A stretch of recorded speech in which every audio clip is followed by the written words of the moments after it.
দুই দশকেরও বেশি সময় আগে থেকে নিষিদ্ধ পলিথিনের শপিং ব্যাগ, তবে এটা ভুলে গিয়েছে সাধারণ মানুষ।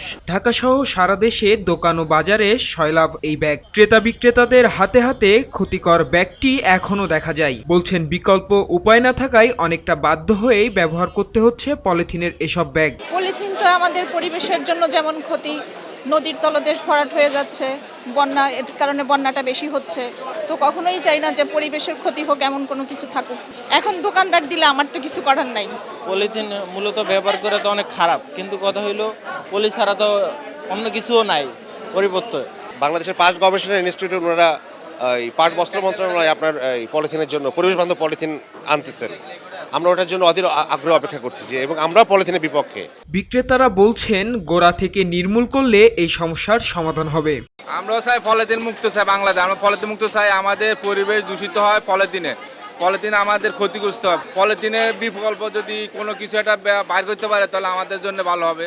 এটা না করলে সবচেয়ে বেটার, কিন্তু কাস্টমার তো মানতেছে না, সদা নিচ্ছে না। পলিথিনটা না দিলে বলে গাড়ি নষ্ট হয়ে যাচ্ছে। গোড়ার থেকে বন্ধ করলে আমরা পাবো না, আমরা দিব না, শেষ।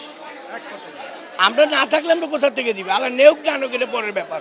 ছোট পলিথিন দিলে কয় এত ছোট, বড় পলিথিন দাও। যে 250 গ্রাম ডাইল না কয় একটু বড় দেখে পলিথিন দাও। পলিথিন বিকল্প ব্যবহার করা যায়, যেরকম মনে করেন যেটা আপনার মাটির সাথে একবারে পচা যায়, একবারে মানে গলি যায়, কোনো ইয়ে থাকে না, ওটা ব্যবহার করাটা মনে করে ভালো।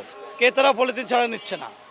ক্রেতারা এই যে আপনার সামনে এখন একাটি পালং শাক দিছি, পলিথিন ছাড়া নেবে না। আগে কারখানা বন্ধ করতে হবে, কারখানা বন্ধ করে তারপরে দোকানপাটের মধ্যে পলিথিন বন্ধ করতে হবে। দুপুরে রাজধানীর মোহাম্মদপুর টাউন হল মার্কেটে আইনে নিষিদ্ধ পলিথিন প্লাস্টিক ব্যবহার বন্ধে কাঁচা বাজারে ক্লিন আপ কার্যক্রম উদ্বোধন ও পলিথিনের বিকল্প সামগ্রী বিতরণ করেন বন ও পরিবেশ মন্ত্রণালয়ের উপদেষ্টা সৈয়দা রেজওয়ানা হাসান। এই সময় তিনি পলিথিন নিষেধে সরকারের কঠোর পদক্ষেপের কথা তুলে ধরেন।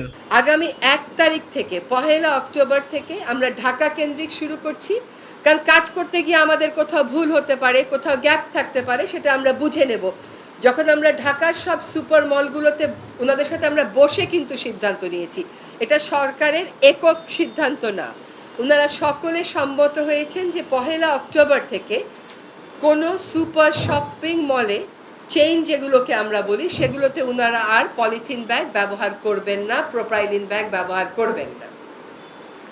তার বিকল্প হিসাবে কি দেওয়া যায়, এটা আসলে আমাদের, আপনারা যারা এখানে আজকে সাংবাদিক হিসাবে এসছেন, সব তো এই প্রজন্মের, নিজের পরিবারকে জিজ্ঞেস করলেই পেয়ে যাবেন। বাবা দাদারা যা ব্যবহার করতো তাই ব্যবহার করা হবে, নতুন কোনো আবিষ্কারের প্রয়োজন নেই। আগামী 1 অক্টোবর থেকে ঢাকা সুপার শপগুলোতে শুরু হচ্ছে আইনে নিষিদ্ধ প্লাস্টিক পলিথিন ব্যবহার বন্ধের কঠোর অভিযান।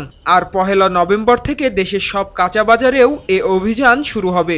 তবে অনেকেই মনে করছেন অভিযান আর শাস্তি দিয়েও পলিথিন ব্যবহার বন্ধ করা যাবে না, যদি না পলিথিন উৎপাদন ও ব্যবহারে ব্যক্তি পর্যায়ে সচেতনতা না বাড়ে। পার্থ সাহা, খবরের কাগজ।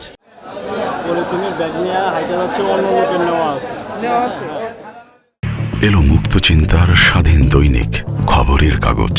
এখন খবর হবে নিখাত, নির্ভীক, নিরপেক্ষ।